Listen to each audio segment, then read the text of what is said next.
Perfect. All right. Okay, everyone, thank you for being here. Just make sure no one else is trying to sneak in before we get started here. Okay, awesome. All right, well, good afternoon, everyone, and welcome. It is awesome to see everyone here. Thank you again for attending today's event, Black Canadians in Service of Peace and Prosperity, sorry. I will be the moderator for this afternoon. My name is Eli Rose. I'm an event coordinator for the NATO Association of Canada, and I'm also the founder of CMC, the Changemakers Club of Canada. This event is brought to you by both the NATO Association and CMC.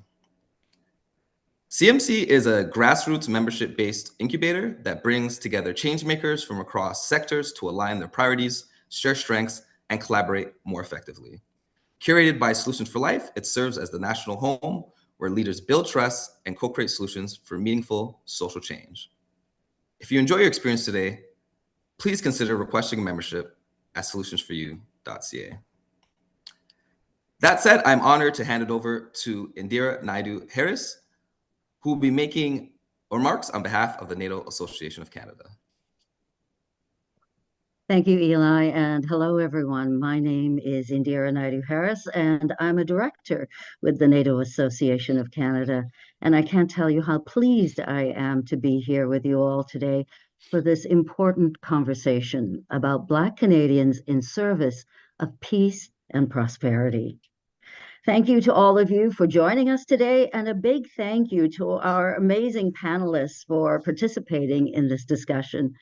We'd also like to thank, of course, CMC for their partnership in putting this event together and such important work that you folks are doing. You know, the NATO Association of Canada is a charitable NGO dedicated to informing Canadians about the value of security and the importance of the North Atlantic Treaty Organization. Now, while NATO and its operations are not something most Canadians think about every day, although I think thinking about it a little more than usual these days, it is, after all, the cornerstone of Canadian peace, security, and prosperity.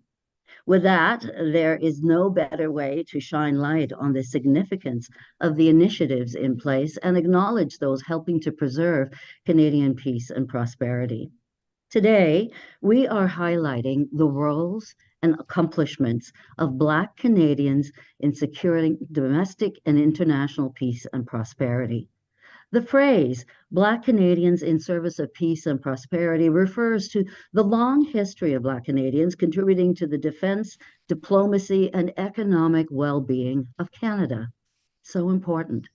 When it comes to service in peace and defense, Black Canadians have served in every major conflict in Canadian history, often fighting for even the right to serve in a society that initially denied them equal participation. And beyond the battlefield, Black Canadians have shaped Canada's economic and social prosperity through diplomatic missions and institutional leadership. So important.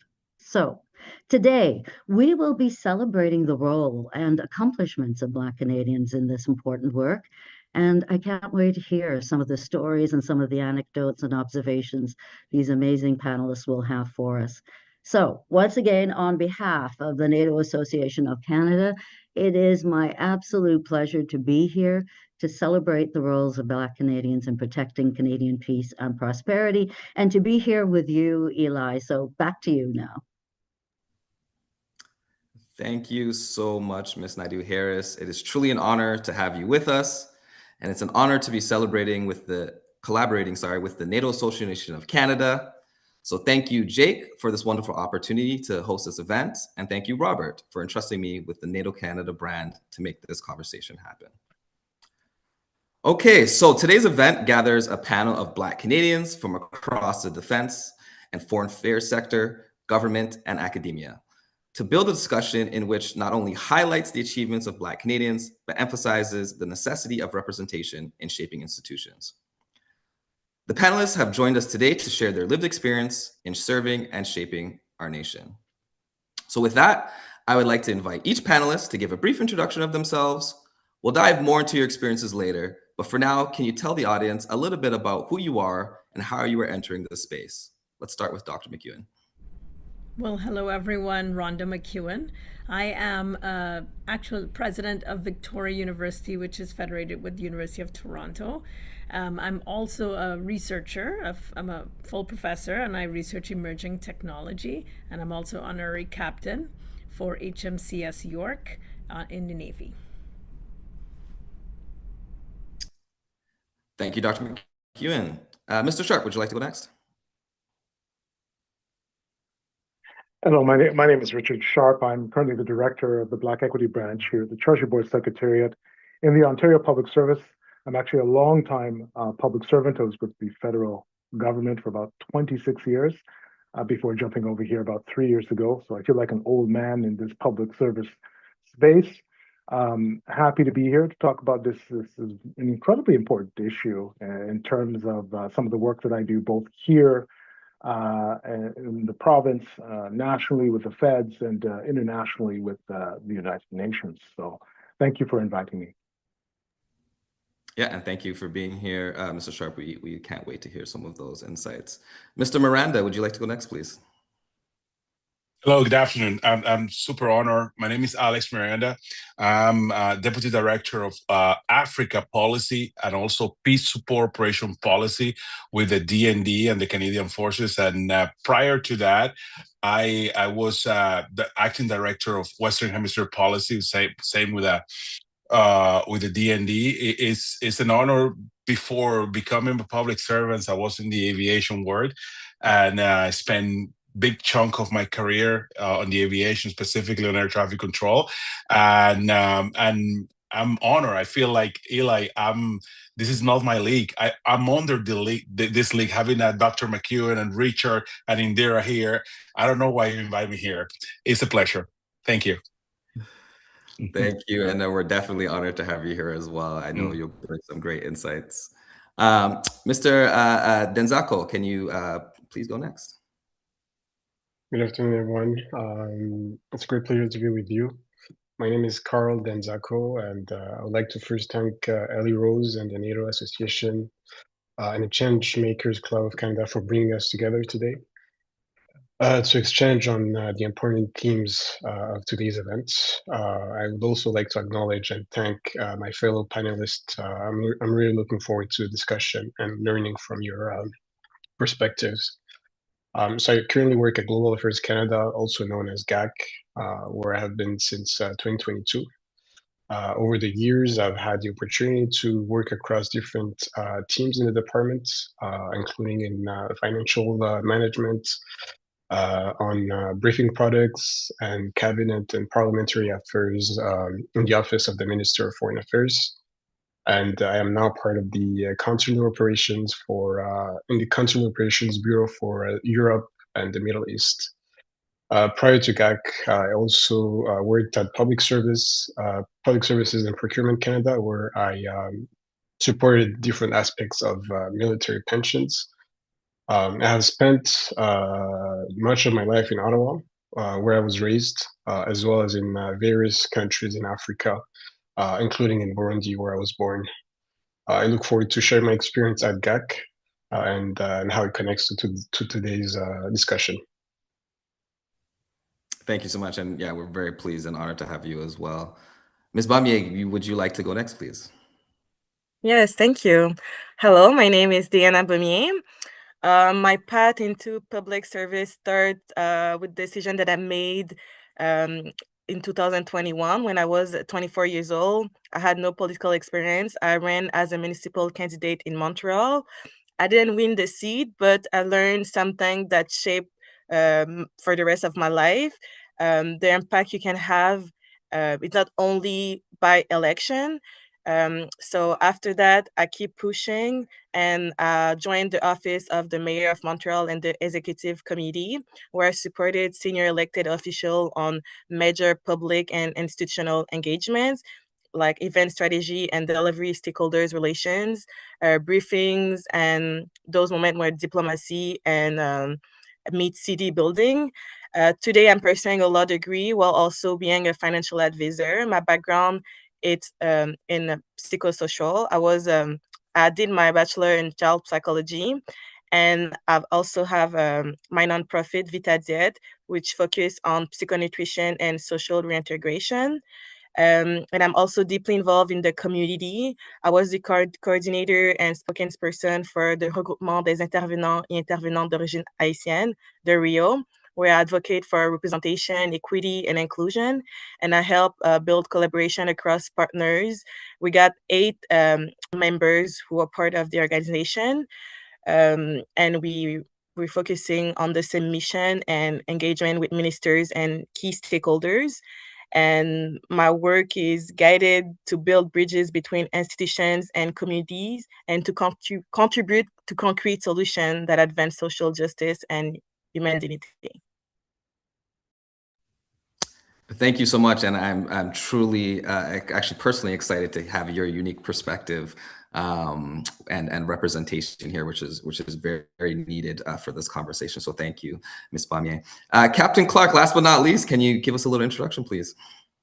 Yeah, of course. Thank you for having me, Eli. My name is Captain Ryan Clark. I am in the Canadian Armed Forces, specifically in the Royal Canadian Air Force. I joined in 2008 while I was in university.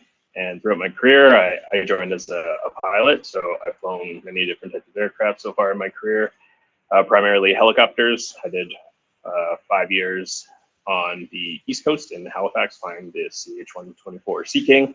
I did 2 deployments on the Sea King, and then I had the privilege of getting chosen to be on the very first course for the new helicopter that we took for maritime helicopter, the CH-148 Cyclone. I was part of the helicopter operational test and evaluation team, where I was starting to do a lot of the testing and employment of the weapons and sensor systems of the aircraft. And then through that, I got posted to Victoria, British Columbia, and to the operational squadron. I did 2 more deployments, along with another exercise on the West Coast here. And I'm currently working at the recruiting center as the detachment commander. So I kind of run the Victoria Recruiting Center. And yeah, that's kind of quick summation of my career. Thank you for having me again. Thanks for being here. Sorry, I had a problem with my mute button there. All right, thank you for our panelists for their introductions. I'll pass it back over to Ms. Naidu Harris, who has the honor of asking Dr. McEwen our first question of the panel. Thank you so much, Eli. And I gotta say, what an incredible panel. This is going to be an absolutely fantastic discussion. So as we mentioned, Dr. McEwen, the first question is for you. And, you know, in 2022, you made history as the first Black woman in Canada to lead a university. Last year, you were appointed as an honorary captain in the Royal Canadian Navy, assigned to HMCS York in Toronto, and you mentioned that earlier in your introduction. So you have clearly worked in 2 very different sectors. Really unusual kind of career trajectory, I would say, in many ways. So tell me, you know, how did you come to do this work? What role did, let's say, your family's history perhaps play in connecting you to your life journey at this point and your most recent achievements? Dr. McEwen. Thank you so much, and what an amazing group of people to be with today. I feel like I could listen to you all day and not have you listen to me. But thanks, Indira. Like in many ways, the appointment as the honorary captain for HMCS York with the Navy brought together some strands in my life that I didn't actually fully understand until recently. So I was born in Trinidad and Tobago. And built my academic leadership and career in many countries, the final one being Canada. So, you know, started in Trinidad and Tobago, moved to the UK, where I went to school again, but also worked, went to the US, went to school and worked, and then back to the UK, then to Canada. So it's been quite a route to Canada. And even through all of that, I did not actually uncover my family connection until quite recently. So my ancestors were among the Black refugees who escaped enslavement during the War of 1812. They served in the British colonial forces and later settled in Trinidad via Nova Scotia. So it's quite, as I say, clearly it comes from my ancestors, all this moving about. But they served actually on the water. So they did serve both on land and in the water. So quite a bit of a maritime history in my family. And they became what is now known as American communities. The Americans are only really, their story is only just coming up. And fascinating, they were moved to the southern part of Trinidad at a time where slavery was still in force in the north part of the island. So they were basically told to stay south and not to cross a certain geography so that they would remain free for their service from the British. So that my history actually connects sort of we like to think of it in our family as self-emancipation, really. So this was an advance of emancipation proclamations, found a way through using military service, migration, education, and then across generations, public contributions in public service. And when I became the first Black woman to lead a university in Canada, and that's only in 2022, it really, I understood these milestones that I had achieved, not just as personal achievements, but actually part of a much longer family and community story. So my journey has been shaped by people who pursued freedom, who served with courage, crossed borders, and built new possibilities for those who came after them. And my work in higher ed, research, and public service is one way of honoring that inheritance. Victoria University notes that I am the 14th president, and they have been very clear and generous about being proud of the fact that I am the first Black woman, not just to lead here, but for Canada. So kind of bringing together of those strands, I think, Indira, you mentioned it in your opening statement. Sometimes things come together in ways that you don't necessarily expect or plan, but it certainly, I think, I can now sit in these positions and use it positively, not just for Black people, but for Canada. What a fantastic personal story, Dr. McEwen. And really, the notion of self-emancipation is such a key part of this conversation too, in so many different ways. Thank you for sharing your background and your history, and also sharing with us how your journey has taken you to different places in different parts of the world and brought you here in this role that is so important for Canada and for Canadians and for our future, really. So wonderful to hear you speak. I am now going to hand things over to Eli, and I will just sit back and listen to folks and enjoy the discussion. Eli, over to you. Thank you. Thank you so much. And thank you, Dr. McEwen, for providing us with that quick but very important background and how it reflects and how it impacted your journey. And we're reflecting on this journey. Just a quick follow-up. What are some of the broader social and political implications for how Black Canadians contribute to peace and priority going forward, or maybe just Canadians in general as well, like you said? Thank you so much. That's a great follow-up. I think for me, the broader implication is that Black Canadian contributions to peace and prosperity have always been present, even when they were not fully recognized, when history didn't always tell the tale and the stories clearly. Black Canadians have contributed through military service, as Indira said, from the very first, the founding of Canada, in fact, but also through scholarship, through entrepreneurship, public leaders that we see arising, significant community building, and we'll hear some of that from my colleagues who will speak in a little bit, but also in cultural life. Going forward, the task for me is not just to celebrate these firsts, but to build institutions where such achievement is no longer exceptional. Peace and prosperity require trust. It requires representation and opportunity, and a shared civic responsibility. Black Canadians bring historical memory, resilience, global perspective, and a profound understanding of freedom's value. And those are not symbolic contributions, they are nation-building contributions. Awesome. Thank you so much, Dr. McEwen. And I'm going to go a bit off script. I'm going to give the audience about 5 or so minutes. Unfortunately, Dr. McEwen can only stay till 2 o'clock, the first hour. So we're going to do a little impromptu Q&A with her right before she leaves. But first, okay, never mind. I was going to go to Mr. Sharp, but we have one already. So Dr. Madable, why don't you go ahead and ask Dr. McEwen your question? Yeah. Thank you so much. It's Amal Madibo. I'm a professor of social justice at OIS University of Toronto. I'm so humbled to get this opportunity to learn from the panelists. Like, your expertise is so huge, and wisdom and knowledge. It really shows, as the director has just mentioned, the significant contributions our communities of Blacks have been making to Canada, and it continue to make and will make, to Canada. And so as I am interested, and my work and research are focused on immigration within the Black diaspora and to Canada, and including with a particular focus on Sudan, the relations between Canada and Sudan, and that there is the ongoing war in Sudan. So what are your thoughts on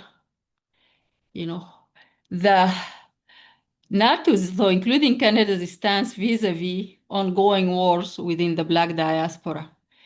And a related issue now I am hoping, to find solution to, or at least to facilitate, is the students, Black students in the war zones, struggling to obtain visas, to study visa in Canada. Thank you.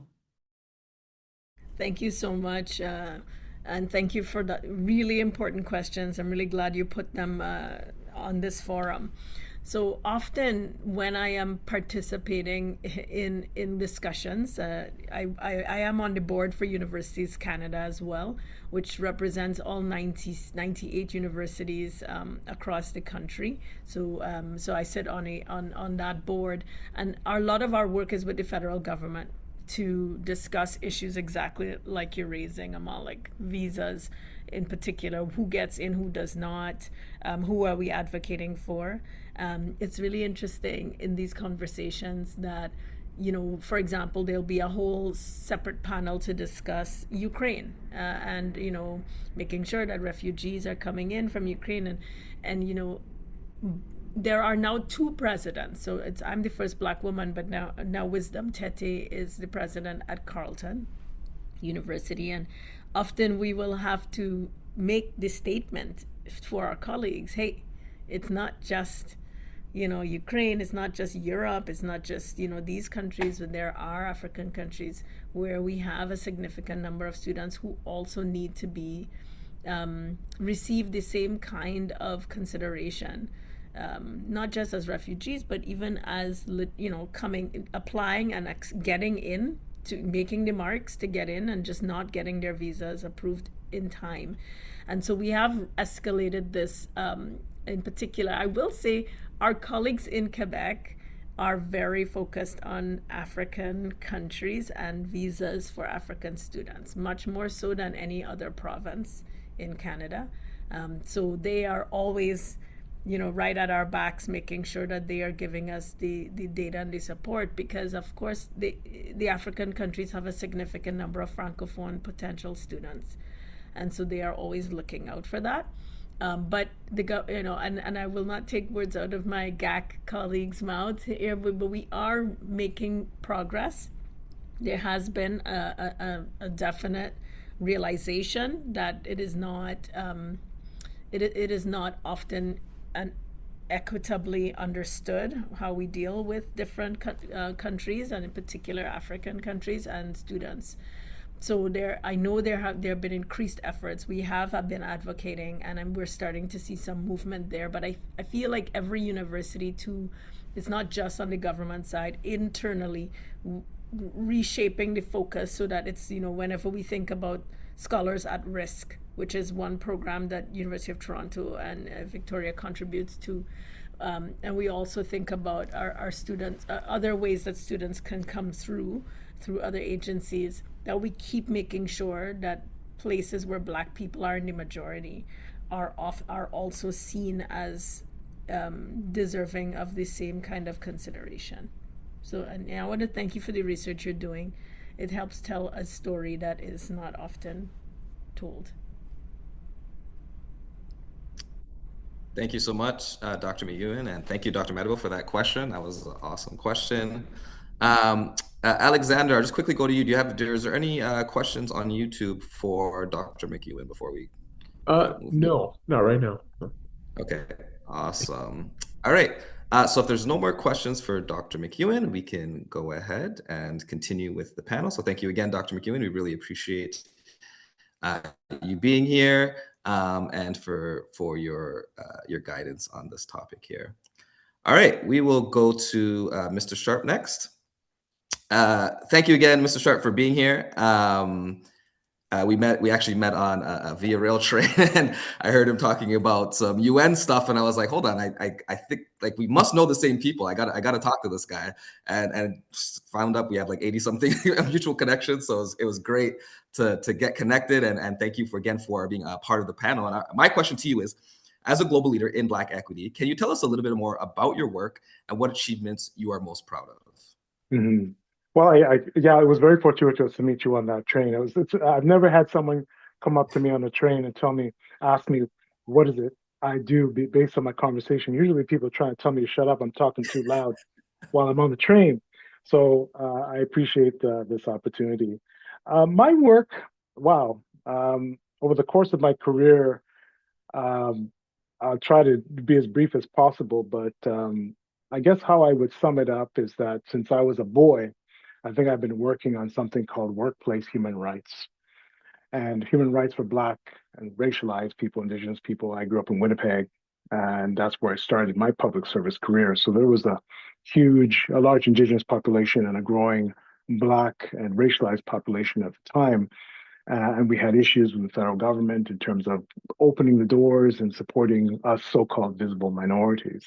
So that required someone like me who was I was a graphic designer when I started in Gov. Like I had no interest in staying in government for more than 2 years, planning to save some money and continue on with my little graphic design business, but found all these really interesting things to do, like the equity work, like the human rights work, the union work. So I was a union guy for about 20 years with a number of various unions. All around, my focus is around making sure the voiceless, in particular in these spaces, which were Black people primarily, and some racialized people, were getting a chance to assert their right to be there, not just as employees, but as human beings and have that respected. So a lot of my work has been, especially over the last couple of years, around transformative systems change, like institutional change. I really like what Dr. McEwen was talking about at the beginning with regards to, making sure that our institutions are built in such a way, I'm paraphrasing here, that ensure our full participation. And this is part of our nation building work. We've always been doing this as Black people. We've always been pushing the boundaries of what is as public servants or as citizens, to try to make sure that we are included in the fabric of Canadian society, be it through the laws, human rights legislation, ability to work, and that sort of thing. So my work has really been around that kind of stuff, pushing for initiatives, both at the local level within governments, and also more broadly when we're talking about, again, systems change, where what I've been seized with over the last couple of years is something called the International Decade for People of African Descent, of which we are now in our second decade. A lot of people, even Black folk, don't even know that we have a decade that is specifically for people from the African diaspora, and that we can use that, and I have used that, quite frankly, with my colleagues and friends to drive that work as a policy driver, to push for work in Canada to respect the human rights of people of African descent. So both within my institution, I should have made my disclaimer that I'm not speaking on behalf of the government of Ontario, nor am I speaking on behalf of the federal government. I'm speaking as Richard Sharp here today. But in my role within the OPS, we are developing initiatives to address the long history of anti-Black racism that has impinged and prevented the advancement of Black and Brown people over the decades. And so we do that by looking, not only creating programs, but also looking at our systems, looking at how we do hiring and that sort of thing. More broadly speaking, and then there's so much that I could talk about, but I'm just going to talk about a couple of things. The UN work that you heard me talking about. So a number of us went to the United Nations in Geneva a couple of weeks ago to participate in the UN Permanent Forum on People of African Descent. This is the largest forum globally that brings both government and civil society members, representatives, to address some of the issues that we face all over the globe of anti-Black racism, Afrophobia, or whatever you want to call it, depending on your space of frame of reference, that prevents our full participation, overrepresentation in prisons, underrepresentation in graduates in schools. The list goes on. Every socioeconomic indicator of health, we tend to be closer to the bottom than closer to the top as a cohort. So that work is important to me as I be at the end of my career, because we're coming out of that work is the drafting of a UN declaration on the human rights, the protection of human rights of people of African descent, and giving us the beginning framework of reparatory justice and reparations for the transatlantic slave trade.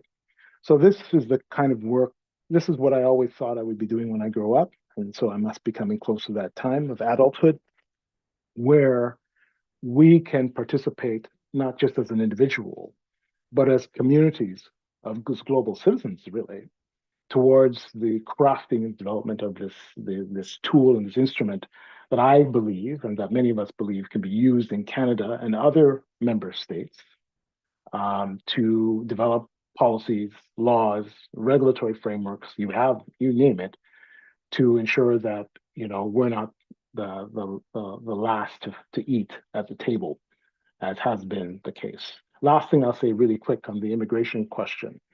There is some inherent anti-Blackness built into our immigration systems. And so we need to take a look at that and call it what it is. I appreciate the work that Dr. McEwen and others are doing to try to open the doors and address these sort of backlogs and the slow approvals of people coming here. But we have to mention, the last thing I'll say, and I'll pass it over, that we are, as Black people, the future of this country. We're the future of the Western world. Our Black-skinned populations are growing faster than any other population on this planet, while other populations, particularly in the Western world, are shrinking. We're the future workforce, investors, inventors. We are the creators. And so you cannot have a policy that indiscriminately blocks Black and Brown people from coming into this country for fear that it will change the makeup of your country. This country is changing regardless of whether or not you like it or not. So from my perspective, my advice to policymakers and leaders alike is that we do the work to make sure that this is as welcoming a place as it can be, because Canada is cold. And a lot of people, if they have a choice to go someplace warm where they'll be welcomed, or someplace cold where they will be treated like second-class citizens, they may choose the former, and we cannot afford that for the future well-being of our country, not just from a defense and peace perspective, but from an economic and social perspective. So that's my broad thoughts on that. My work is laser focused on this. I'm quite stubborn. I think we should pay this more mind, not just as Black folk, but everybody, because we are the future. 2050 is coming quickly, and that requires us to prepare for peoples that need to be included and part of the Canadian fabric. And so yeah, I'll end there, but happy to continue the conversation in a more specific ways. Yeah, no, that was awesome, Mr. Sharp, and you kind of alluded to it and mentioned already. But I'll ask you a quick follow up, just to make, if you want to make it a little bit more pointed. But what are, you've mentioned some of the activities, but what are some of the national and global visions that you're working toward? So I guess a vision for full participation of Black people, taking a rightful place. Really, we helped build this country, and for the beginnings of this country, we did so for free as enslaved labor. There was about 4,000 of us across the country that helped to enrich other communities, but not our own. So I think that for us, that work really focuses on sort of absolutely the work that we do in the education space, educating people on the history. We need to know who real Canadians are, right? We also need to address some of the policy shortcomings of our systems, not just from the human rights, but also sort of legal policy around policing. Policing was originally developed in North America as slave catchers. So there's no accident that we have disproportionate numbers of Black people ensnared within the criminal justice system. So we need to look at those systems. So part of that work of the decade that I've been part of and others have been part of is to work on a Black justice strategy, to look at the institutional foundations of the discrepancies that we see in our overrepresentation in those spaces. So that's one area. Health, we have a disproportionate number of maternal mortality in this first world country for Black people. Like, how is that, right? What is actually happening in those spaces? What can we look at from a policy perspective, not just as a band-aid performative perspective, but a policy perspective to unpack some of that stuff?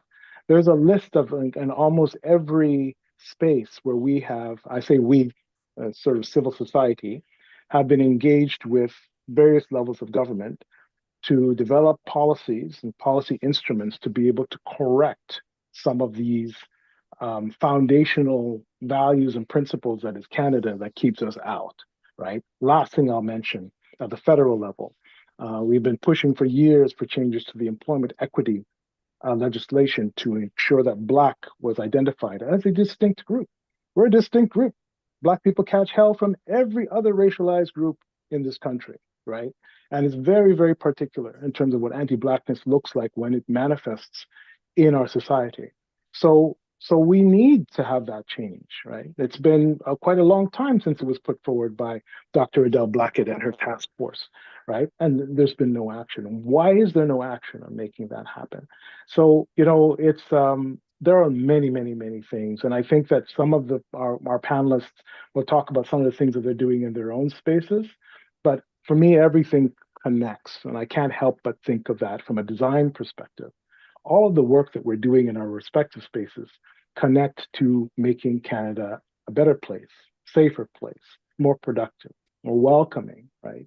And whatever area that folks are doing it is the military, education, academia. We all play a part in unpacking and chipping away at what I call the foundations of everyday white supremacy. So, again, I think this is really an important conversation. Like this NATO group that I never heard of before is having this conversation, right? Because it is bigger than the individual parts. We're all part of a big whole of this work. And so I do appreciate, like, again, having a conversation to share some of these concepts and issues and approaches that we're taking globally to address these issues. Thank you, Mr. Sharp. That was awesome. And I'll definitely be rewatching to catch all of those things, those gems that you dropped after we watched this afterwards, because you definitely left us with a lot. Dr. McEwen, I just want to quickly go back to you because we did have a question in the chat. And I wanted to get it to you before you left. But I also think it's very relevant for what Mr. Sharp just said. But the question is, what differentiates those who succeed and advance in these spaces, and I'm guessing the spaces of the panelists and the spaces we've been talking about, from those who don't? Well, it's an interesting question, and one that we question all the time. Sort of, if I look in my own life, like why would I succeed in places that another might not? And given all the things that Richard said, many of these things are not at an individual level, but are systemic, and so it is quite interesting question.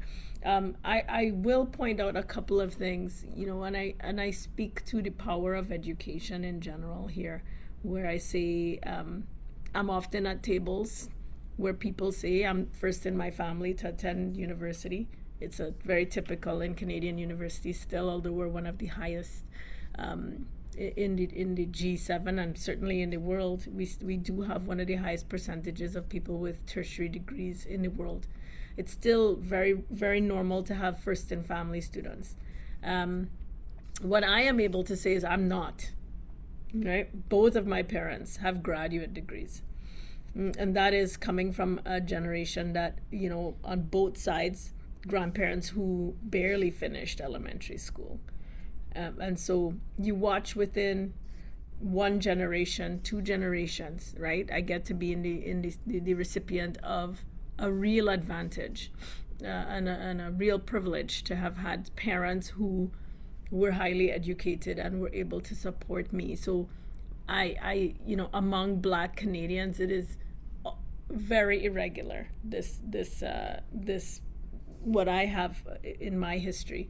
And so I use that all the time to demonstrate the power of education and social mobility, even when there are barriers. That is without doubt. There are still infrastructural issues and institutional problems.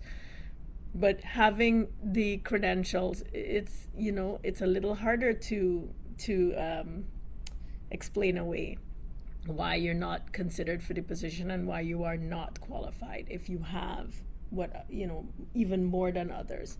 It's not to say that we don't keep fighting this, because what's happening, as I see here at the university, is that many Black people feel they have to do 2 and 3 times what others have to do to prove the point, and that's no good, right? You're not supposed to be overeducated to get the position when it's requesting a particular level. But certainly I know that is one of the reasons I am where I am. Certainly there's that. There are also people who have been supportive along the way, who have taken a chance and said, let's see what Rhonda could do at the next stage. And we all need that hand down to pull up. And I think the role for all of us that have received that hand up is to create the conditions where many hands can reach down and pull up. And so that's, again, in the work that I do. A lot of the work I do with the Navy is in, similar to Captain Clark, is in recruitment, right? To look and to show folks that there are routes through. The Canadian Armed Forces is a fantastic pair for education. And it's something that a lot of our people don't know about. And so a lot of that really demonstrating that service can have a direct impact on future educational opportunities. And so that's something else that I'm very proud to do and happy to do. And some of it is straight up luck. I'm not going to even pretend that it's all planned. Sometimes literally right time, right person, right place. But the job is to reduce how much luck plays in the equation and to increase on the other factors. So that would be my answer. But I feel very hopeful that the work that we are all doing is making a difference. And we're starting to see that, and we have to keep pressing. Because as we can see, even down south, when we think that some things are well and done, legislation can be walked back, progress can be undone. And so it requires not just Black people, but all Canadians to commit to the progress and to keep fighting for what is the best thing for Canada. Amazing. Thank you so much, Dr. McEwen, and thank you again for being here today. All right, so we'll hop back into our panel. Mr. Miranda, you are up next. So your question here for you today is, how did your early career and life experiences prepare you to engage effectively with Canada's defense policy? And how has your background shaped your approach? Thank you, Eli. It's super. It started when I was very young. I was born in the Dominican Republic. My parents are Dominican. My sister, Martha, she was a journalist, and my house was always full of books, specifically on foreign affairs. And since I was a kid, I was interested in geography, in history, in what's happening in the world, what's happening in Gaza at the time, what's an intifada, what's this, and that my curiosity started like to pop up when I was 7, 8, 12, and I had an itch. So then I had the opportunity to get scholarship to study aviation in the United States, and which I took. It was for free, pay. And I studied aviation, and I was planning to become a pilot like Captain Ryan, Captain Clark.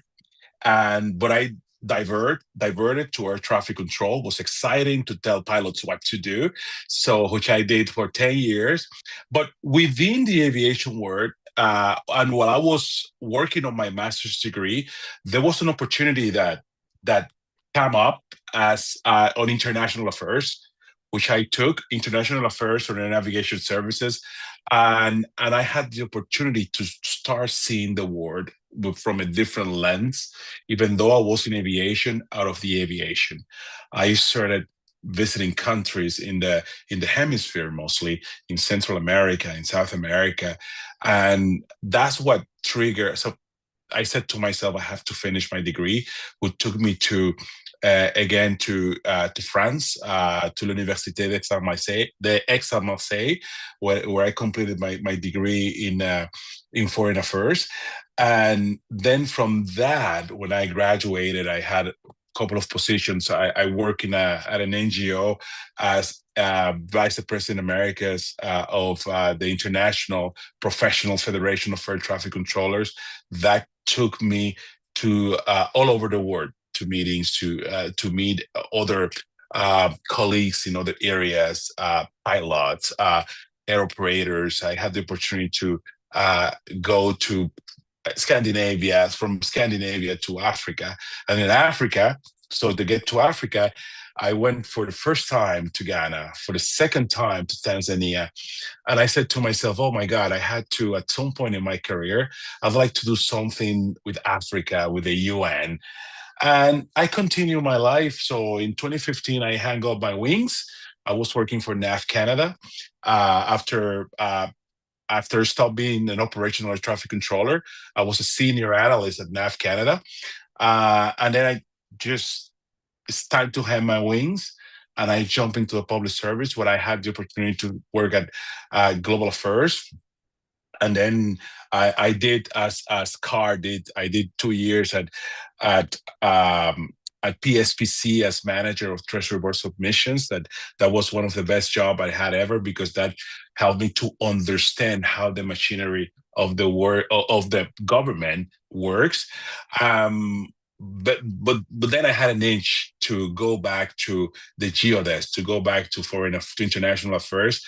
That led me to a comment at IRCC as acting director of visa policy, and I had the Indo-Pac and the whole Indo-Pac, part of Africa, and I'm not like I want to be on my lane, and I understand the frustration with the Black immigration. Even though I no longer work with the department, but I had the opportunity to learn and to be engaged in foreign affairs. Then I received a call from someone at D&D policy, specifically ADM Paul, that the person liked my CV and they want me to come over, and took an interview. I took the position as deputy director of Western Hemisphere policy, and the person that hired me, and my dear friend Mike Carter, funny enough, I left immigration, and then he went to immigration, and the position of a director was empty, and I was. I received the opportunity to be acting director of Western Hemisphere policy, but still the Africa itch and the UN itch was in my ear. 2 years after, 2 years after, we rotate as global affairs at ADM Paul, DND, the policy team, and I rotated. Guess what? To lead, to be the head and the lead of Africa policy. And a few months after that, my boss handed me over the peace support operation policy and the UN relations, and I've been there doing the job the past 2 years, and it's one of the most rewarding experiences. If you saw all the path, my sister's books, my sister's intervention in the press when she was a journalist, my sister talking about that intifada that happened in at the end of the 80s, like, all my questions, all my curiosity prepared me to take the job I took now. And it's tremendous, it's rewarding to work with the Canadian Armed Forces, and as a Black Canadian, I'm very proud. And I think for people like Captain Clark and myself, the engineer battalion of Nova Scotia during the First World War opened the doors and open opportunities for people like ourselves to not only serve. Canadians have always served. Black Canadians have always served since the times of the colony to Canada. But for us, just to be an important part of the construct of in this case policy, in this case this defense policy.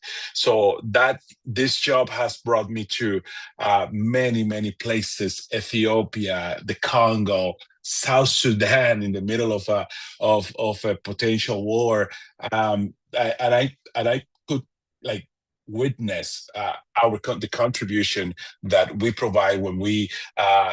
Because of the knowledge we have, we can provide an objective advice to the military brass to take decisions where to go, where not to go. And also this job that we do, at least at ADM Paul in defense, to build capacity in Africa, to train, because a big amount of UN peacekeepers come from countries, from African countries, such as Rwanda is a big one, Uganda, Ghana. We have an initiative that we work with Global Affairs, which is the LC initiative, is to increase the female participation in peacekeeping, in military peacekeeping. And also Canada is I don't want to cross to gag lanes, of course. Canada is the 8th largest contribution to peace support operation in the world within the UN construct. So we are through the DND military training and cooperation, we invest over $50 million training staff officers and providing military training to African countries. So recently, one of the things that I feel the most proud of was that we were, just a few days ago, we received the signature of the Prime Minister to stand one of our operations that enables those training for a year while we figure out what's going to be Canada's contribution to peacekeeping in the next iteration, while the Canadian forces is on reconstitution. And we try to build up the Canadian Army to continue contributing to the war peace. Thanks, Eli. Thank you so much, Mr. Randa. Just a quick follow-up, if you can. You've mentioned different aspects of diversity. So I'd like to ask you, do you view diversity within Canadian departments and agencies as a strategic asset? Absolutely. Absolutely. Diversity is our strength, like our former Prime Minister say. The fact that we bring different experiences. Dr. McEwen was born in Trinidad, and she brought that richness, that Caribbean richness. That's also is a tremendous asset for the government department, and also our education, our path through our professional life. Bring different lens to what is the construct of the department. I'm going to give you an example. Like when we started, when the Canadian forces started to train the Ukrainians after their invasion, the invasion from Russia, like the first question, my boss, my DG, 2-star general, he pulled me over, like, and he asked me, because I used to work at the IRCC, how can we bring the Ukrainians here as fast as possible? So, and I could, because of the diverse background I had, I could advise my DG general on how the doors we had to knock to contribute to the Ukrainian army, bringing them here or turning them as fast as possible. So that's part of what is the diversity. How valuable is the diversity? And also, if we put it from the racial perspective, from the blackness perspective, we bring a set, like, as all of us coming from different places or different background, we bring another flavor and another way to do things within the federal service. So, and this, like, I don't know if you notice, I don't know if you, Eli, have work in the public service. We bring this kind of optimism to our job, that things are going to be done, that is, like, it's refreshing to see. And that's why it's important, it's very important for the government of Canada that we get that recognition, that we continue enhancing diversity within the government, and we continue to construct a better Canada. Thanks. That was amazing. Thank you. And that was a great example. Thank you so much for that. You're welcome. All right. Thank you. Mr. Well, sorry, we're just going to save questions just for the end so we can get through all the panelist questions. But Mr. Denzako, you are next. Our question here is, what is it like to work in Global Affairs Canada? And how has your experiences shaped your perspectives regarding domestic and international public policy? Thank you, Larry. Working at Global Affairs Canada is both challenging and rewarding. You're constantly balancing Canada's domestic priorities with a rapidly shifting international landscape, which means you have to, both act strategically and also be able to adapt to different realities that change often and at any moment. My experience has shown me that domestic policies and international policies are connected more than people can probably realize. A decision made at home here shape our credibility abroad, and global dynamics increasingly influence what happens within Canada. It has also reinforced the importance of representation and diverse perspectives in policymaking, as the issues we work on are complex and impact different communities in different ways. An example, a recent example that I can think of is, Canada's response during the recent escalation of the Israel-Iran conflict, when Canadians, and here I'm talking really in my lane of work and on consular operations, which is what I do. I work in, so when Canadians who were affected in parts of the Middle East required urgent assistance to leave the region, it required a lot of coordination, and those people who needed assistance, they're Canadians, and so they have families here at home, and so it just shows how something that's happening completely outside of Canada can require a lot of coordination here at home. So international developments create a lot of pressures abroad. and this often requires a really a rapid coordination here at home, which is often comes with its limitations, and that's something that I also got to learn on the job. Is that no matter what country you are, there's a lot of challenges that come when you're operating outside of your borders. Another example is also the U.S. tariffs. So a lot of you probably are aware and familiar with how much that has affected our relationship with the United States, and so uh, the shift in the U.S. Trade measures also affected Canadian industries, which in turn, was also which also shaped and affected a lot of policies in different provinces.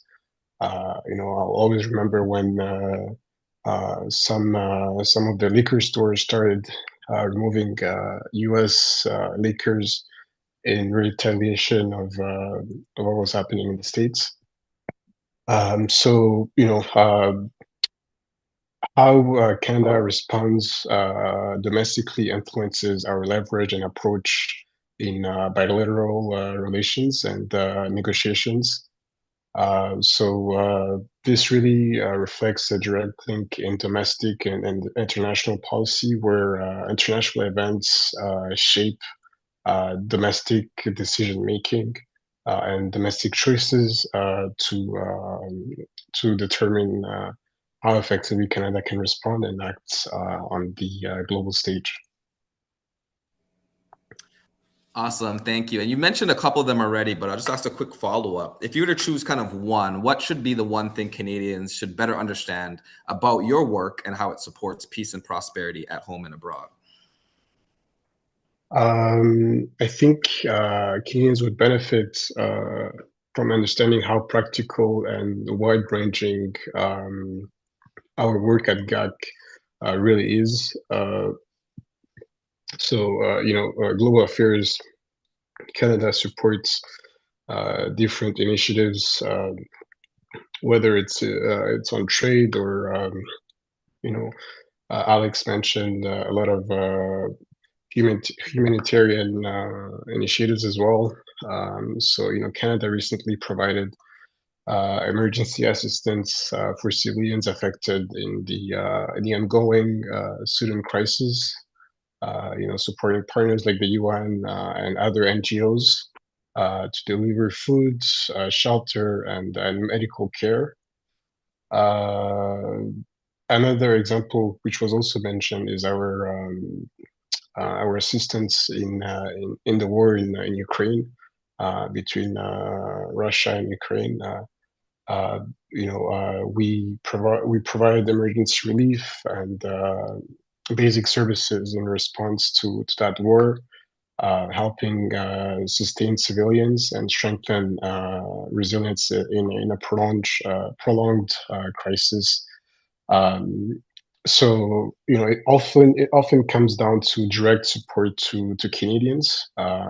In my particular role in consular operations, we help coordinate responses for Canadians who are in distress abroad, whether that's in natural disasters or complex emergencies. But we also have a lot of individual crisis situations which we deal with on a case-to-case basis. And that this work involves a lot of collaboration with different partners here at home, but also with different countries. And this is a decision making and balancing compassion with policy and logistics.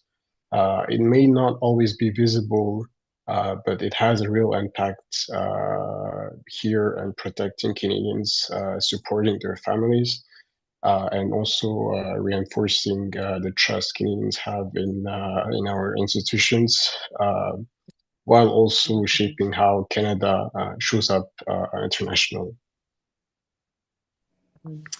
Yeah, no, thank you. That was awesome, and it's great. Thank you for shining a light on some of the work you're doing and Global Affairs Canada. And yeah, it's very important. Sometimes it might not be seen, just like you were saying, but very very important work and very relatable to what we're talking about today, securing peace and prosperity. So thank you again.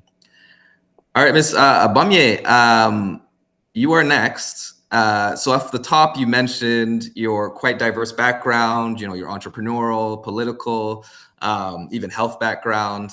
So our question for you today is, what are some of the lessons that you have learned that you think can help us think about public policy and social change better? Hello, thank you for the question. I would say one of the most important lessons I've learned is that the most effective public policies are those grounded in the live realities of the people they're meant to serve.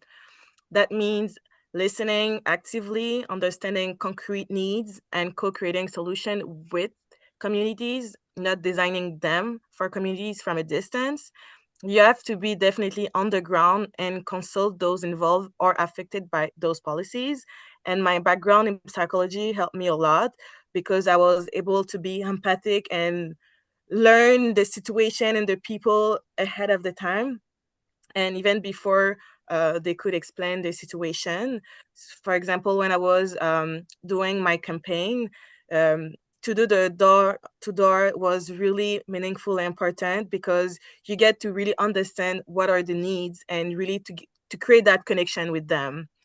And I've also learned that social change takes times, consistency, and clear political will. Lasting progress rarely comes from one actor alone. So it's often built through collaboration across sectors, community, institutional, and private. So you really need to make everybody work together, not alone, working towards the shared outcome. And sometimes just the will alone is not enough. And sometimes the change need to be started within the organization first and slowly. And I've learned also anything that it's forced and too quick, it it will create some disturbance. And this is where things will have some difficulties. And finally, equity has to be intentional. It is not just an abstract or technical principle, it is at its core. So, a commitment to human dignity and social justice is important. Without that awareness, policies can easily reproduce existing inequities instead of correcting them. And that's why diverse perspective must be integrated from the very beginning of policy design so we can build societies that are truly fair and inclusive. Thank you. Wow. Yeah, I feel like you're talking about a lot of my work. I'm like, wow, this is very, very resonant with me. So thank you. That was awesome. Great answer. And yes, I'll also be rewinding that to make sure I absorb all of the gems that you dropped. So as I mentioned, you also have a very unique perspective as being, I believe, our only Quebec panelist here with us today. You work in, the Montreal Mayor's office. So bring it home for us. What does it mean to serve your community from within City Hall? And how can Black representation influence what cities like Montreal can achieve? I would say serving one's community from within City Hall means acting as both a bridge and a lever, staying close to people's life realities while having the ability to influence decisions, priorities, and the allocation of resources. Black representation plays a fundamental role in that work. It brings perspective that are too often missing from a decision maker spaces, help identify blind spots in policy and service delivery, and support more just culturally informed and inclusive solutions. And with the mayor Valérie Plante, she was actually one of the mayor who gave the platform to the different Black representative for not like to be here like as an abstract person, but really to be involved in the real decision maker. For example, we had Martine Muzo-Moele, who she was the president of the of the municipal council. We had also Dominique Olivier, who was the president of the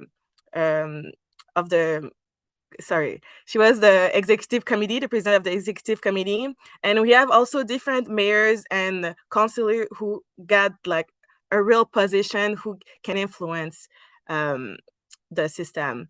And in a city like Montreal, it's rich in diversity. So this kind of representation can strengthen trust in institutions, encourage civic participation, and improve how government respond to real needs. And ultimately, it's benefit not only the Black communities, but the city as a whole by making institutions more equitable, more human, and more effective. Yeah, thank you for that. It's definitely wonderful to hear, and especially local government being so important and so close to the people. And I love what you said. It's when you have diversity, it's not just that community also benefiting, but it's actually the whole community in general. So in this case, the whole of Montreal gets the benefit. So thank you, Ms. Bamier, and it's really good to have you here as well. Okay, Captain Clark, last but definitely not least, let's go over to you. So our first question here for you is, with over 18 years of experience, what inspired your career and what has service meant to you? Yeah, so inspired my career from a very young age, probably 8 years old, I think my mom was telling me. I was very into like math, physics, like finite things, and kind of told her from a young age that I either wanted to be an architect, like a city planner, or a pilot. She used to take me to Pearson Airport a lot on weekends just to watch the aircraft take off land, and it was mesmerizing to me, and I wanted to be one of those people up in the air. So I kind of did my best as I could through school, focused on what I wanted to do. And actually one of the things that happened quite a few times throughout my career, like schooling, high school, university, and my career in the military, is I've been told a lot of times that I need to lower my aspirations because they're a little too high. And I was always a little bit more of a fire than a wall for me. And I ended up finding the only university in Canada at the time in 2006 that had a flying program as well as a business degree program at the University of Western Ontario. It's formerly now Western University. 50 people apply, only 25 of those, 50 people get accepted into the program, only 25 of those people actually get to fly. And about, I think it's between 5,000 and 8,000 people usually apply to get one of those 25 spots. And I was lucky enough to get one of those based on my school in high school and the letter / essay we had to write for the entry into the program. And going through university, it was great. We got our private pilot license, our second year of university, our commercial flying license, our third year university, as well as our multi-engine night rating and IFR rating in our fourth year.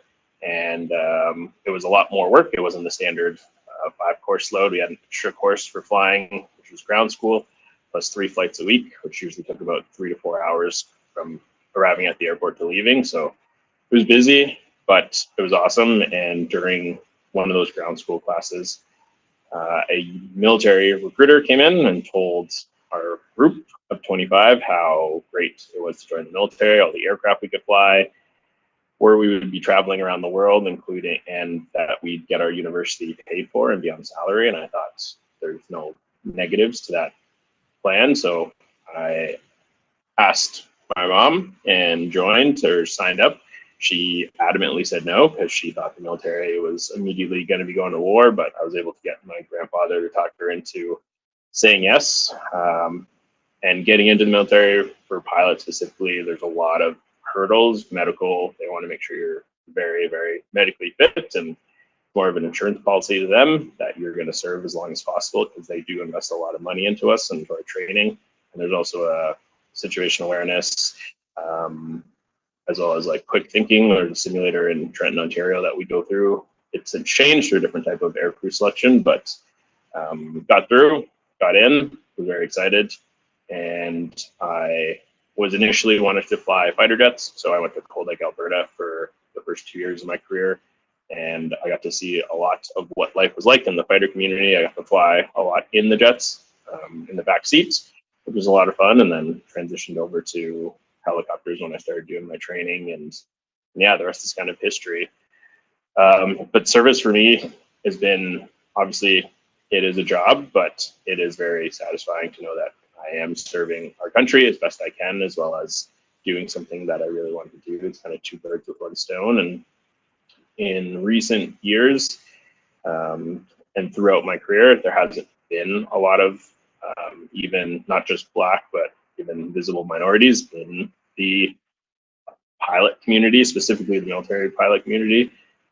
Canada is getting a lot better, but the world as a whole is kind of lacking in that area, depending on the countries you go to.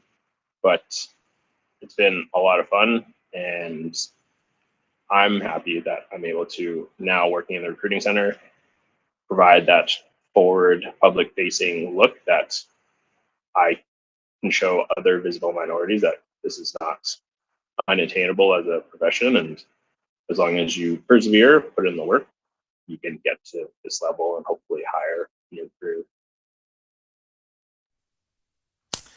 Thank you, Captain Clark. No, that was awesome. And just as a quick aside, I remember when you gave me the tour on the base in Nova Scotia. That was actually the first time in my life I was thinking, like, wait, why didn't I become a soldier? I was had to question myself, because I was like, this is kind of awesome. So thank you for sharing your experience with us. And you've kind of touched on it, but I'll ask you more directly. And I know, if I remember our conversation right, you had the opportunity of being part of certain media initiatives with the armed forces. And so my question to you is, or my follow-up is, in a diverse institution like the Canadian Armed Forces, what does representation look like in your field, and why is it important? So when I first joined, representation was not low, but I wouldn't say it was high, probably on the lower side. So going through, there was a lot of assimilation, for lack of a better word, where you're kind of not putting your entire personality of this type of culture into what life is like. And there's a lot of expectations of us, because in the military, it's very professional. You're expected to do a certain job, but then a lot of people have that cultural perception of what African Americans are supposed to act like. So it was always trying to balance showing cultural and what that culture means to me, and showing other races, mostly Caucasians, what African Americans are about. We're not just like rap music, basketball, football, stuff like that. Like, we have other things, and our culture isn't just based on that. They're based on our history in Canada and North America and around the world. So that was something that was very difficult throughout the beginning of the career. But recently, I had to go to Border Ontario last year to do a course, and going to the mess, which is the cafeteria where we eat, I noticed a significantly more amount of visible minorities, including African Americans, which was surprising, but a happy surprise to see. So, and there is a lot of promotion within the military.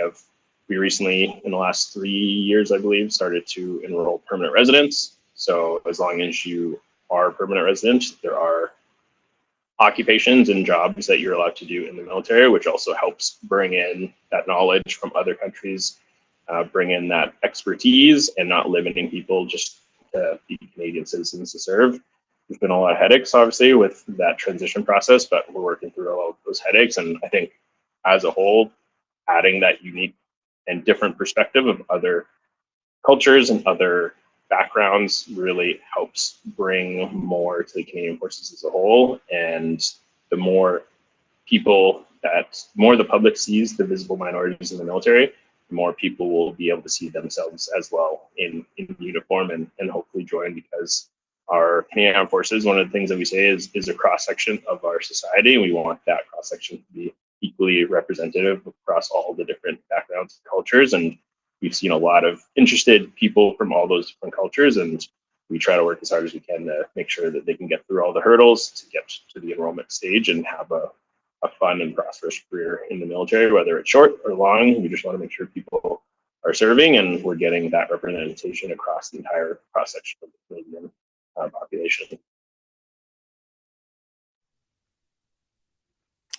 Awesome. Thank you so much, Captain Clark. And thank you to all the panelists. This has been a great panel so far. We're done the panel portion of it. We'll move into our Q&A. Captain Clark, while I have you, I did have I'm opening the wrong tab, so sorry, excuse me, this might take a second. I did have a question specifically for you, someone sent me. Just give me 1 second. Okay, here it is. Okay, so what skills or experiences should the next generation be prioritizing if they want to enter these spaces? And I guess specifically you can talk about the Canadian Armed Forces.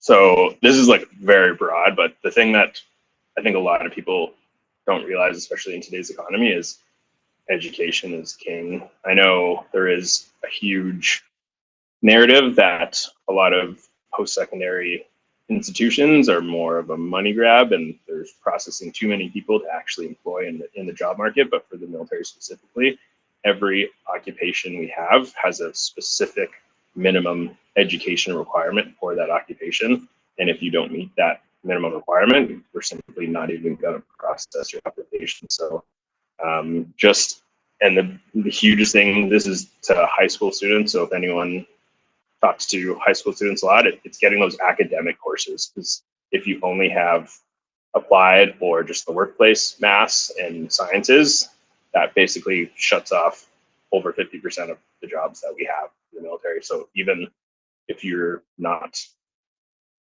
intellectually gifted in some of those things, just being able to get through an academic math up to grade 12 will basically allow you an open every occupation in the military, because we have those post-secondary programs, the ROTP program, which is the regular officer training program, which is basically if you get enrolled in that, you get your university paid for. That is concurrent with whatever occupation you're going for. We have a non-commission member program like that as well, called the Standard Training and Education Program, which again, they get to go to, say, for instance, paramedic.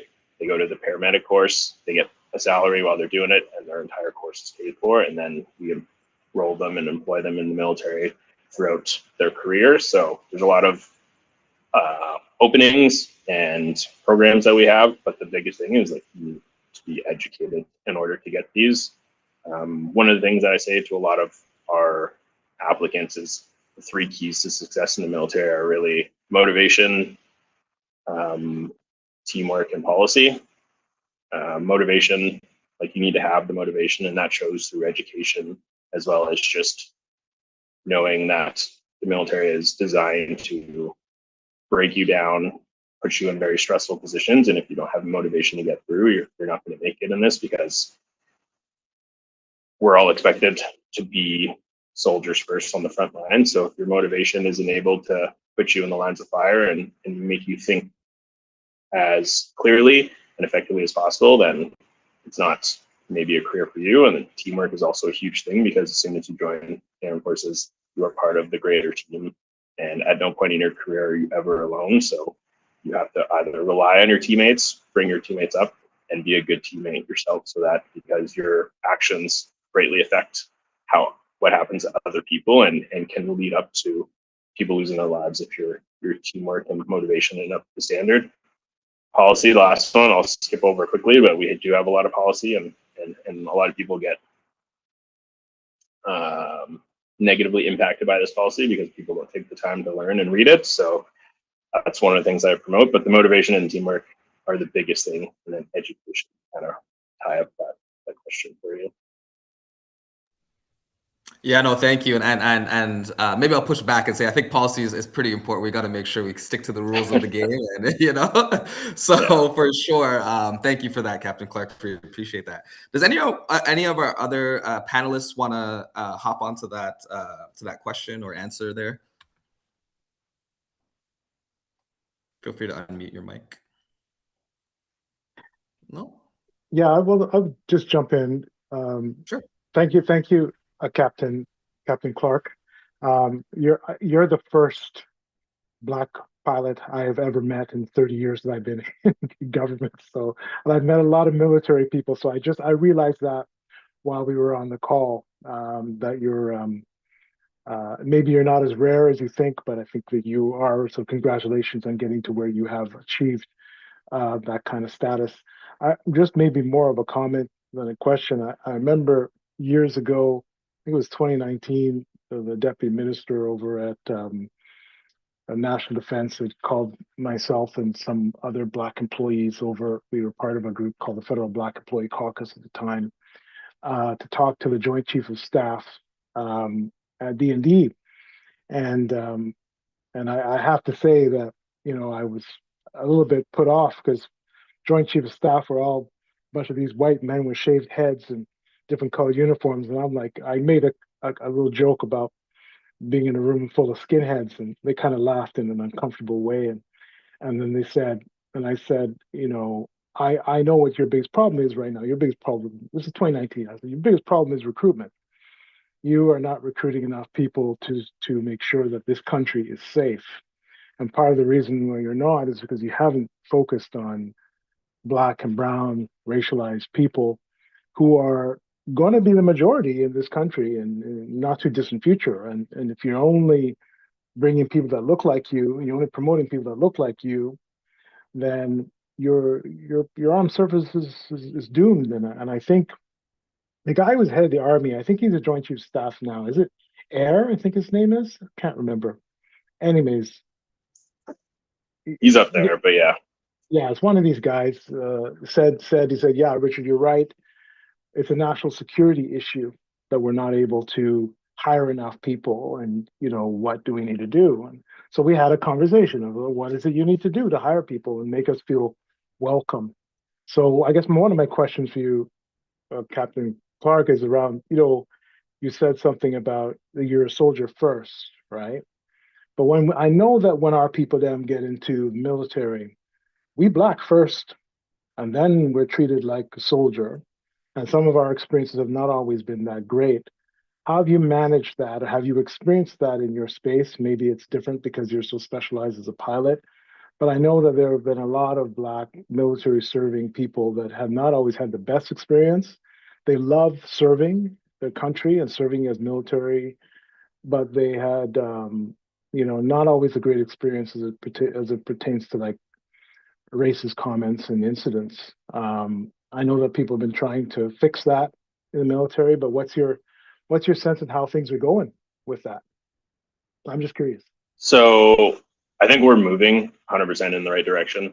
It's been it's a pat on the back for the military in probably the last 5 to 7 years, because as much as people hear a lot of negative stuff in the public about the military when it comes to sexual harassment, racial harassment, stuff like that, the reason why it's in the public is because the generals and high command are taking these very seriously and starting to hold people accountable. So as much as people think that it's negative, it is in the public, for us it's positive, because we want the public to know that this is not something that we're no longer tolerating anymore.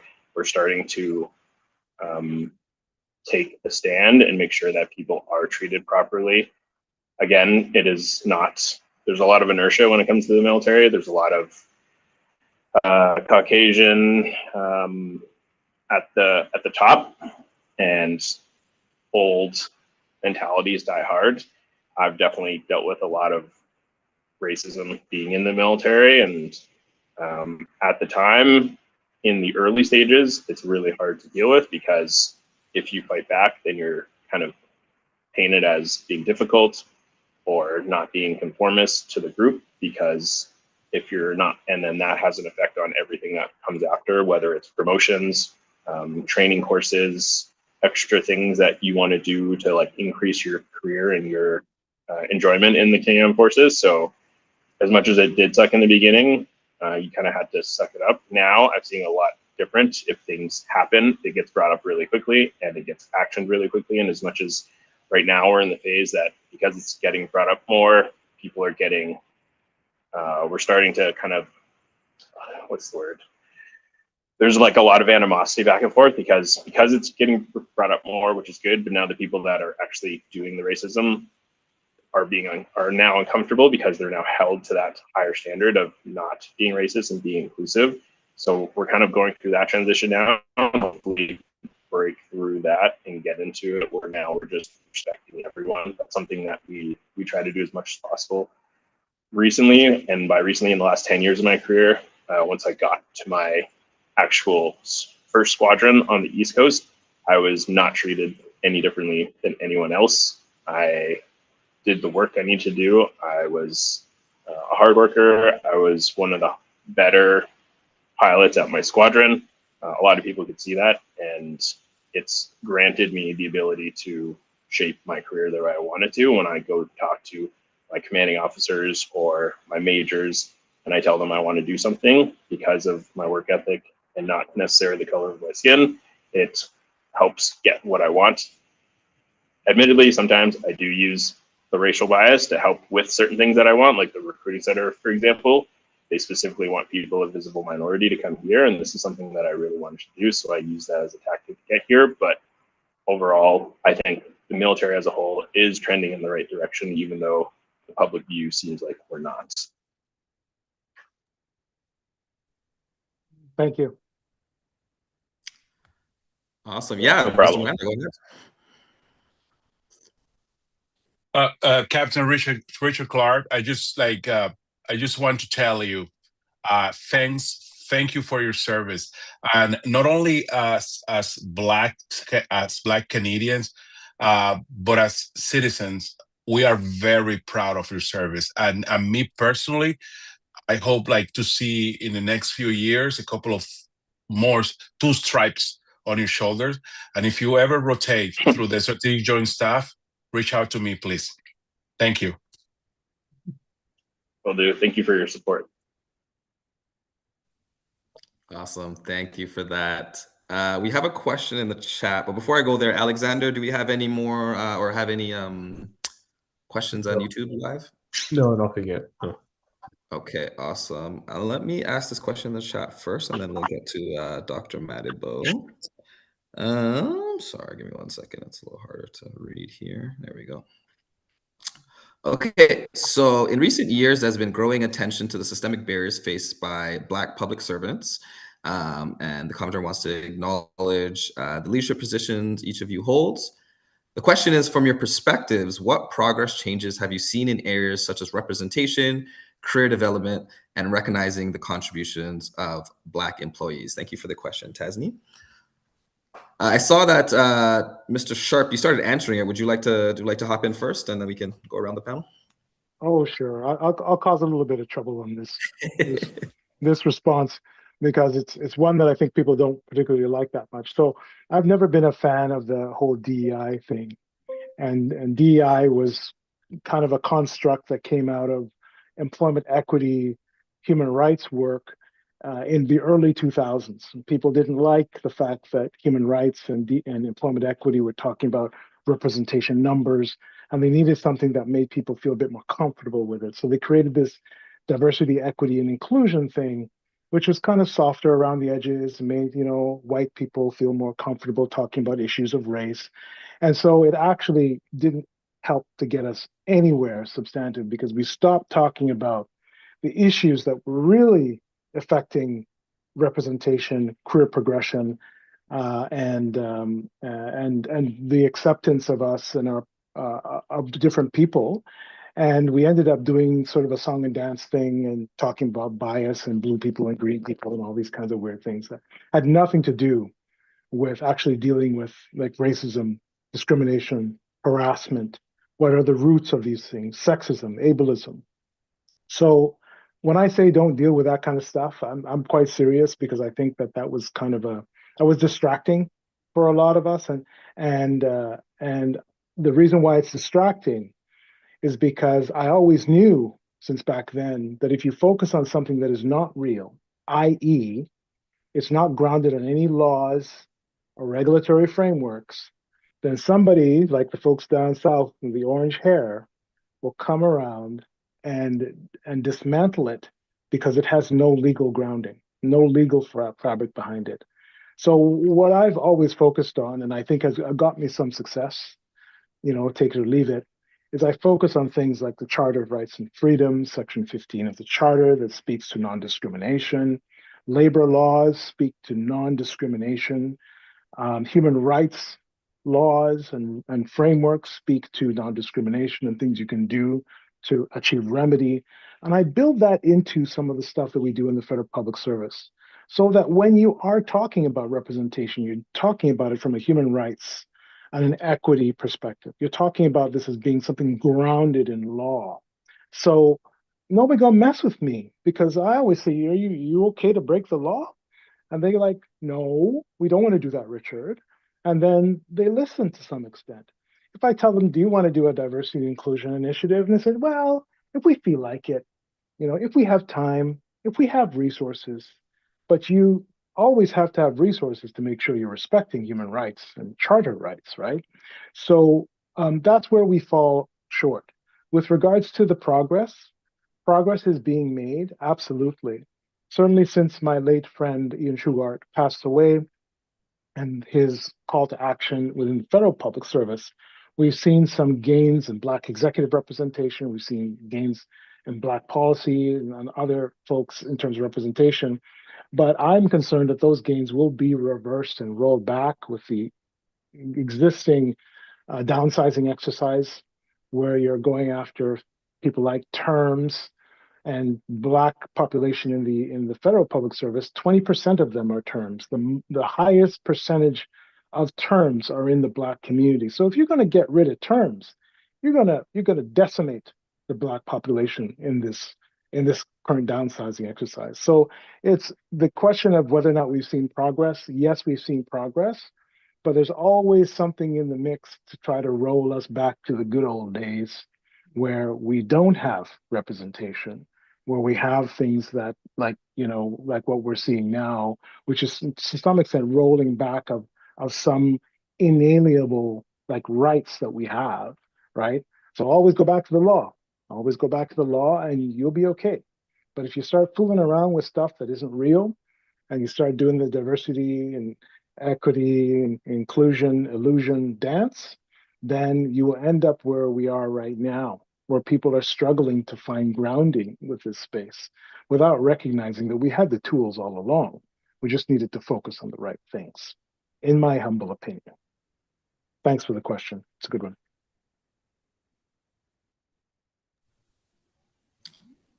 Oh, I have trouble with my mic again. Thank you, Mr. Sharp. Would any other the panelists like to hop in? Captain I'll Clark, I jump see in. you unmuted. Yeah, I've noticed when I first got to the recruiting center that diversity and inclusion was a hot topic, and they actually selected people. So the way the recruiting or the enrollment application process works is you jump through a whole bunch of hoops, and based on how you do an interview and all the stages of your application, you get a score, and it's called the military potential score. And then what they do is when you get to the competition list where you're competing against everyone else in the country for that specific occupation, they use that military potential score to decide who gets what position if there is a limited amount of positions. And I noticed when I first got here that even if they didn't have a high military potential score, if they were a female or if they were of a visible minority, they seem to get selected first, which is good in some ways and probably bad in a lot of ways, as Richard was talking about. But recently, they've kind of gone away from that, and now they're selecting the best people for the jobs with the highest potential score. It's not a full swing of the pendulum. We're moving to that, but it's kind of sorted itself out where you see a lot of people that are getting selected are visible minorities, but they have very high potential scores. So it is a good representation of the right people that are joining as visible minorities and as strong candidates for the military. So I'm happy where it's going, and I'm hoping it continues. Okay, awesome. Mr. Denzeko, why don't you go ahead and then we'll get Ms. Bamir. Thank you, Eli. I just wanted to add to say that on my side at Global Affairs Canada, there has been an increase in representation abroad, whether it's diplomats or especially head of missions. I think Global Affairs Canada as a whole, I don't have the exact data, but isn't necessarily the department with the most visible minorities, but it is encouraging to see people becoming named ambassador, including in key positions. We do have a few Black ambassadors in different part of the world, and I've heard a lot of them sometimes express internally when we have town halls how sometimes they're confused to be uh, you know a staff but not the ambassador. So if there's two individuals going to a meeting, and let's say there's one Caucasian and one Black individual, most of the time the Black individual is not the person who they think they're the ambassador. So it's really important to see that we're getting this representation outside of Canada. In our line of work, being an ambassador is one of the biggest achievement any diplomats kind of aims for. There's for sure a lot of work to be done at GAC. But we are starting to see more representation abroad, and it's certainly encouraging for myself and others at GAC. Thank you. And I will say, just as a quick aside, I don't know if I should be saying this or not, but I found it very interesting when I was doing some research and I was looking for ambassadors, and I think it was the ambassador of Ghana. I was like, oh, they're definitely going to be Black, and they were not. So I just thought that was kind of funny. They are the ambassador are they? in Ghana. Is it Ghana? Okay, sorry. It must have been somewhere else. Oh, no, it was. Ghana was. There was another country that was like a Black country that I'm like, oh, for sure it's going to be a Black ambassador, and it wasn't. I was like, oh, that was kind of off. But you're right. Yeah, Ghana was. I do remember now. But yeah, seeing, more Black ambassadors in for example, majority Black countries would be awesome, and kind of go towards our point about representation and diversity and stuff like that. Ms. Abamye, why don't you go ahead next? Yes, thank you for that question, Tasneem. Sorry if I mispronounced it. I think it's important, especially in a moment where DI language is being questioned in some places. From what I've seen, there has been progress, but it's uneven. For example, my mom, she's a consultant DEI for the SPVM, which is the Police Department of Montreal, and she created her job after a police officer killed a youth. It was years ago, and then she started in north of Montreal, and then she's now working in the Earth Quarter. It is really complicated to make them do different ways their interventions, but it is important. On representation, we're seeing more Black professionals entering public institutions and gaining visibility, including leadership and public-facing roles.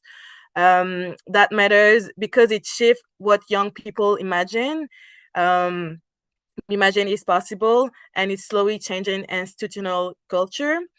But representation is still fragile in many places. We're still first or onlys, especially in senior decision making and in certain policy areas. So sometimes you are the one having the whole baggage and who needs to try to make the space for the next person.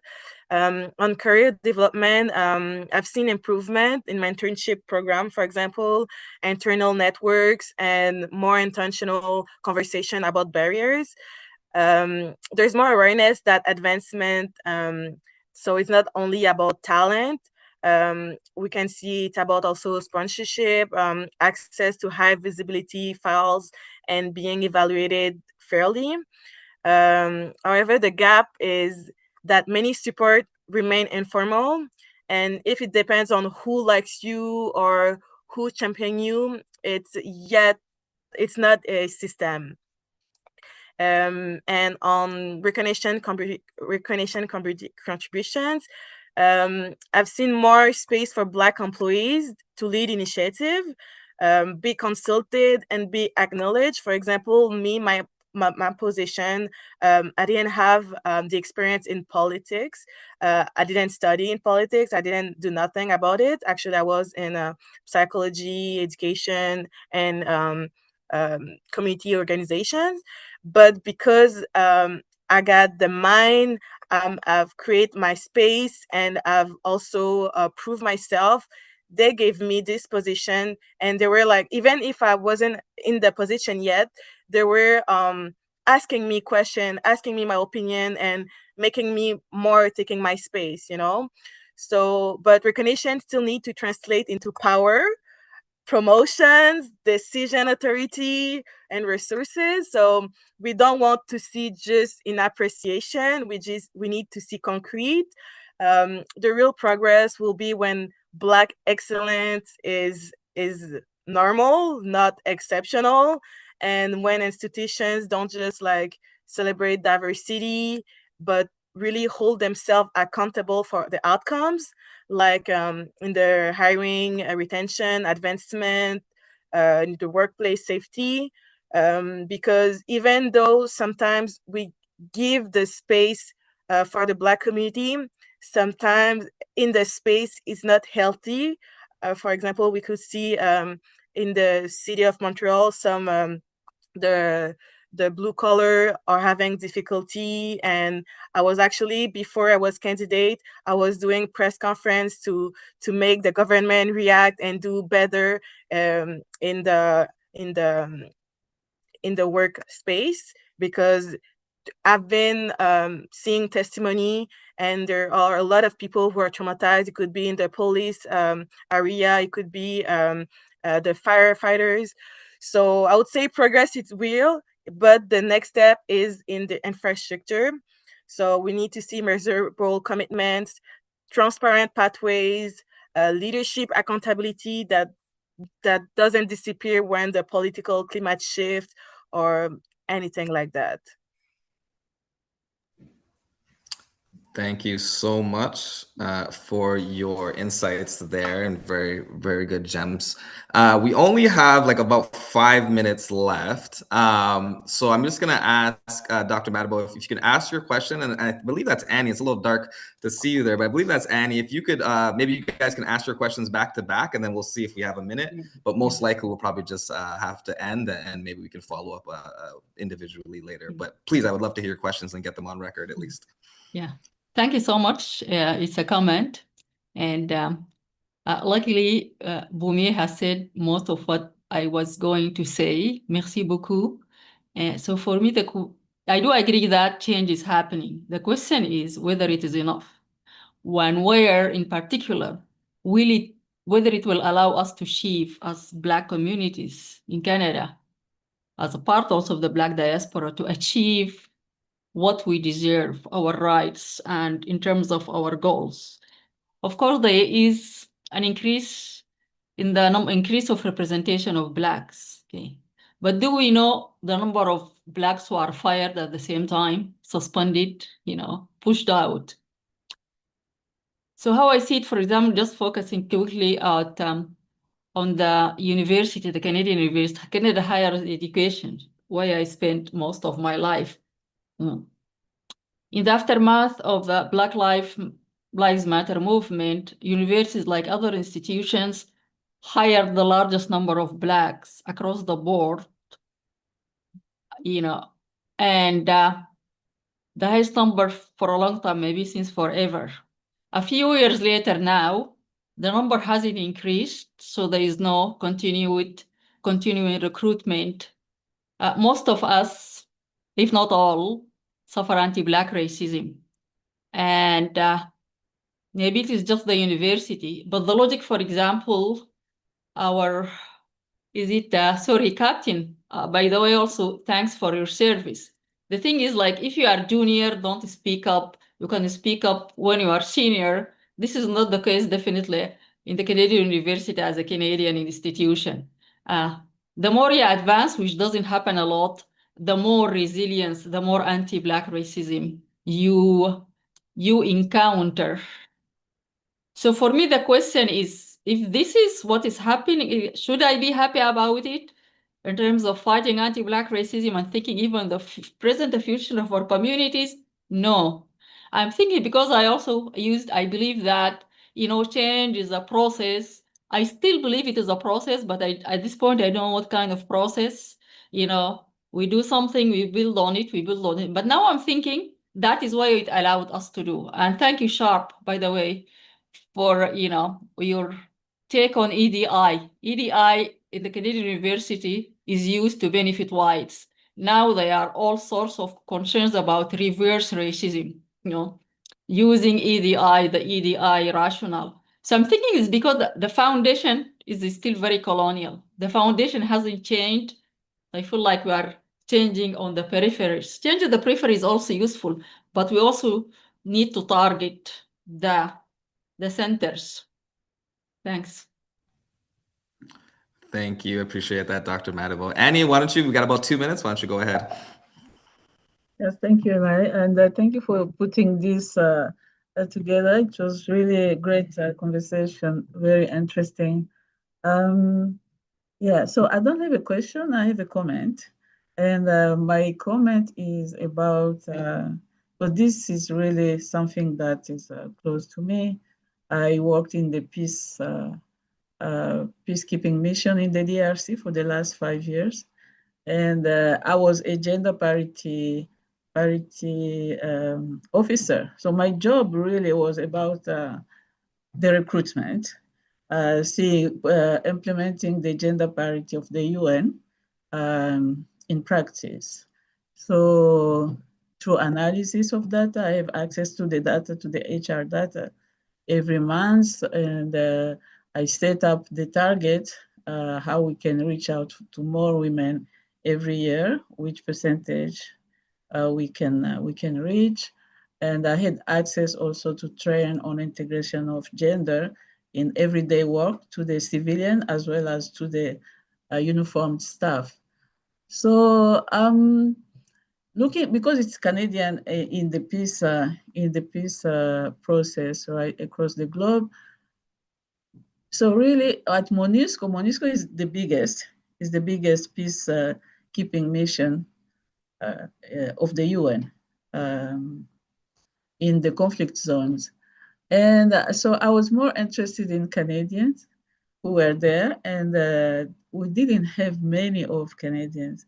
And some of those we have, like uniformed people, were less than 20, but they were doing excellent job they created this training for the police and for the military, civil society on sexual harassment, sexual exploitation and abuse, and all this stuff. So, but there was no diversity there, unfortunately. I remember the first time I went to work with them, because when they train, I have to bring also the gender component in it. So my section will send me there. And I went there, it was a full Canadian section. And they're like, oh, I'm your sister. And they just look at me like, what? So everyone was Caucasian. And then I said, well, I'm Canadian. And they were more shocked than before. So just to say that Canadian and from a diversity background, it was not common there. In the civilian population, I think we had more Canadian and more Black people. So I think je vous félicite tous de tout ce que vous faites, and I just want to encourage you to push, because most of you are in the policy sphere, to push really for the equality and promote diversity for Canadian in the peacekeeping missions, because there is a large gap. The other thing that also Canadian, we were great at Captain Clark section, so aviation in MONUSCO. Canada had, and the US, but Canada had most of the aircraft and all the pilots and the helicopters and the flight attendants. They were Canadian, so that was great to see. But again, there was no diversity there, but still it was great. So I don't know, maybe if we can create something like awareness of this type of work to the youth, you know, or maybe have this type of conversation at a larger scale with upcoming young people, so they know that they can also apply in peacekeeping missions, so we can see diversity there. Thank you so much. Thank you so much, Annie, for that wonderful comment and insights. Unfortunately, we are out of time, so we're going to have to end it here. But I just want to thank you all for being here. Thank you for everyone in attendance. Thank you for our panelists, Dr. McEwen, Mr. Sharp, Mr. Miranda, Mr. Denzako, Ms. Bamier, and last, of course, but certainly not least, Captain Ryan Clark. So thank you. Before we send you off, I just wanted to make a quick comment and say not only thank you, but let this event be a reminder about the power that representation holds in building effective institutions, and taking the experience of our panelists to heart. Nothing can be achieved without the collective action towards a common goal. So thank you again. Thank you from Changemakers Club of Canada, and also thank you to Ms. Naidu Harris from NATO Association of Canada as well for providing those opening remarks. Thank you, everyone. Take care and have a great week. Bye-bye. Thank you, Ron.